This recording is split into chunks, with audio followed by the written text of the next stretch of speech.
Hello and welcome to Not Every Single. I'm Joe. And I'm Stephanie. Big news.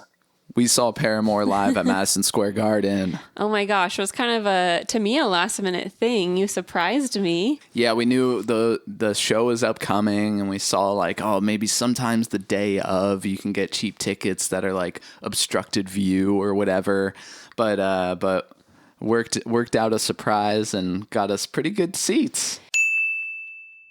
So this show was really, really special for the band. This was the first time in 10 years that they had been at the Garden, and they had not sold it out the last time. This time, they had 2 nights, both sold out, although I saw some empty seats. I don't know what that's about. I think it's like people who were trying to resell tickets and couldn't. Okay, probably, yeah, sure. But it was when everyone was standing up, especially, it was pretty packed. I have a great video I'll drop in now of when they performed my favorite song from the record, which is Liar. And they did it up on this they called it Stage B. And they told everyone to do the phone light thing. It was amazing. Yeah, beautiful.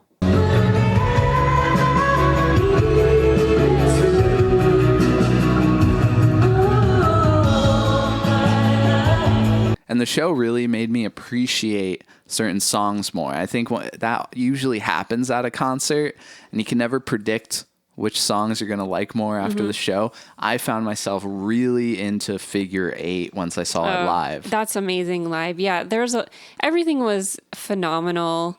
They started with You First, right? It started with You First, which is probably my favorite song from the album, and a great opener.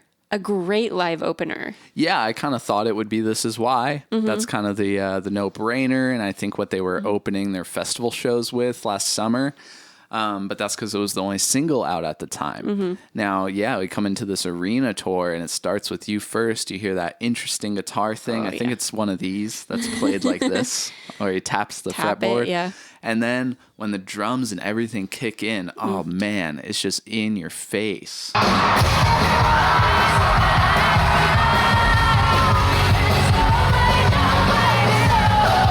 That song I've loved. It quickly became one of my top of the album, though.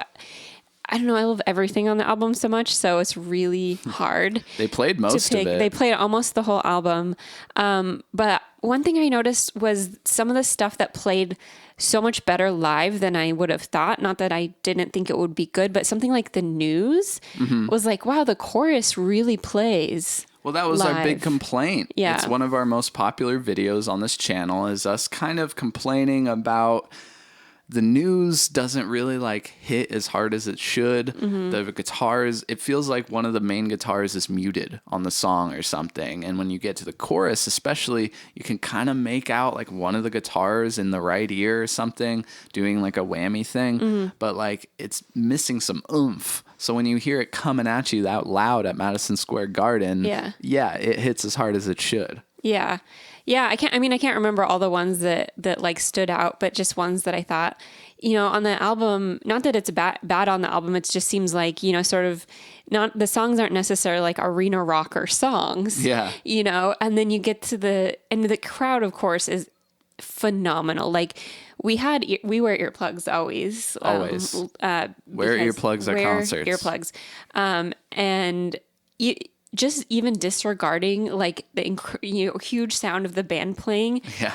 The people in the stadium were it was yelling the whole time. And the people behind us in particular. That was rough. We were covering our ears over our earplugs. They were so loud. I mean, it got to the point where I know when they would scream, which is anytime Haley says any sentence. So Haley would say something, then I'd go like this because one person behind us in particular would just blood-curdling scream at the top of their lungs every single time. Every single time. Sustained for 90 minutes. Oh, yeah. She did not lose her voice. I know. It was impressive. She's probably had some vocal training. How to scream at concerts for extended amount of time. I want to open up the lyrics. And really go down into the back of your throat. So, with such an impassioned fan base all packed into this giant arena and all into it, it felt strangely intimate for being the size of a city block, you know? I know. So this was their second, and it was 2 shows in Madison Square Garden. That's kind of hard to say. And so Haley, she talked a little bit, but she even said like, oh, I talked a lot the first night, so I'm going to try and shut my mouth. She still talked a bit, but I think an appropriate amount. Yeah. And like she was so responding to the crowd, and they said, you know, best crowd ever. At the end of the show, they said like, this is probably our best show we've ever played.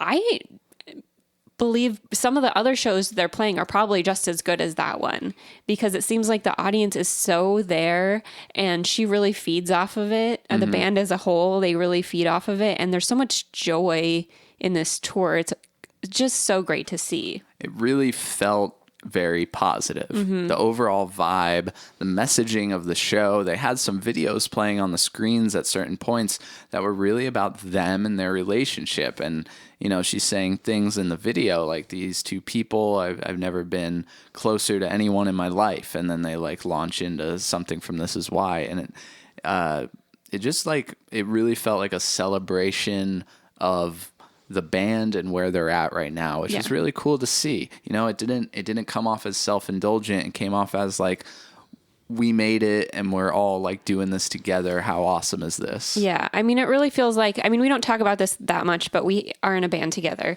and, you know, we've been through a lot of changes and struggled a lot to get to like a point where we feel like we're ready to really like move forward and put out like the best music we've ever done. And I really relate to like where Paramore is right now with that, because it seems like they, like most bands, they've struggled over the years, but in a specific way, like the way that they've changed lineups and then the problems they've had within the band, and the stops and starts, and like the stuff that Haley has gone through, you know, it just felt like they finally got there where it's like the right group of people at the right time. And they're, you know, she's talked in interviews about how she's been in therapy a lot. And, you know, it just seems like they're at this place where, you know, not everything's going to be perfect, but it just seems like they're at this place where they're really happy and they can actually enjoy their success instead of like being super successful and like having all this turmoil going on. Yeah. They can be in the moment and celebrate it. Yeah. And that's really cool. Getting back to the set list itself, were there any like old ones that maybe you weren't into before that then you were like, whoa, that was really good?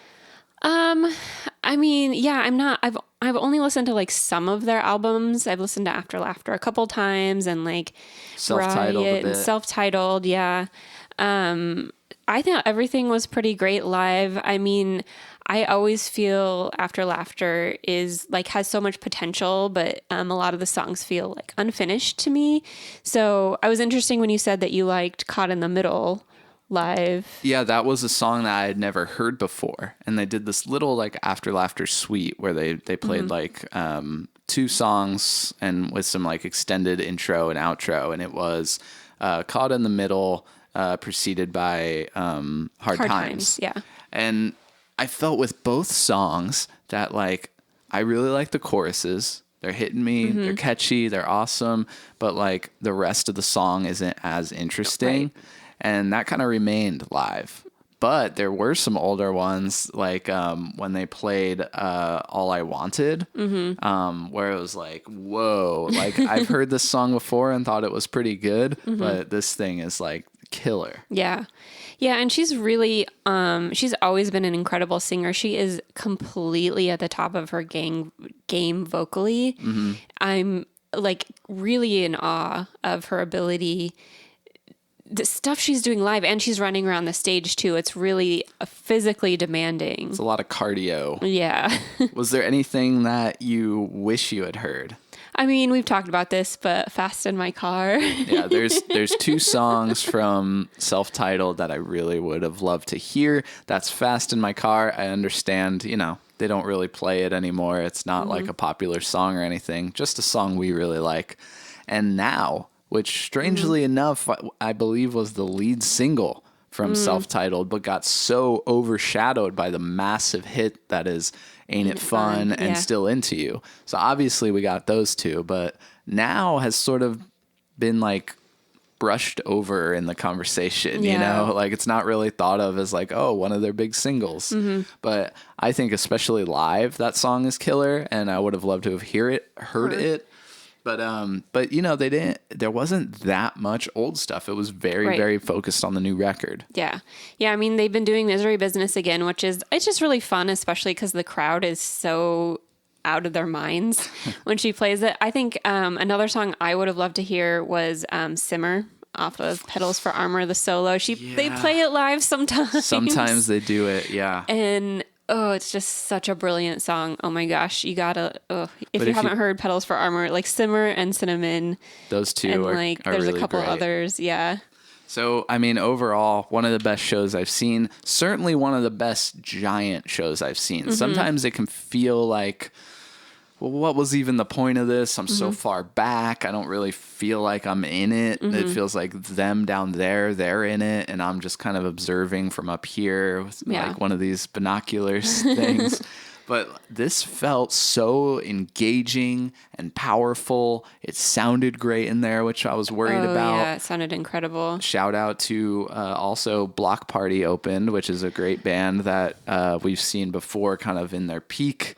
We saw it at a much smaller venue with a crowd going out of their mind. That was a crazy show. We actually were up front and we ended up like bailing and going to the back because we didn't want to get trampled. Now, they sort of have fallen in popularity a lot, but I think they made for a great opener. They're important to Paramore's history.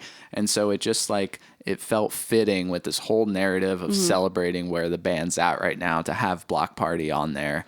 And they sounded great too. So overall, it was a great night. Have you seen Paramore live? Tell us about what the show was like. You've actually seen them before.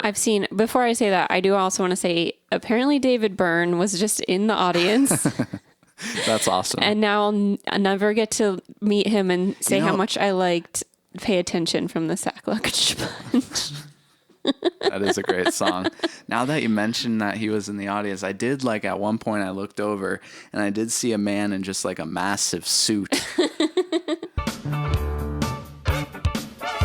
Yeah, so in 2009, I want to say, I went to go see No Doubt, my second time seeing No Doubt, when they were doing the like post Gwen solo albums pre-Push and Shove, unfortunately, tour.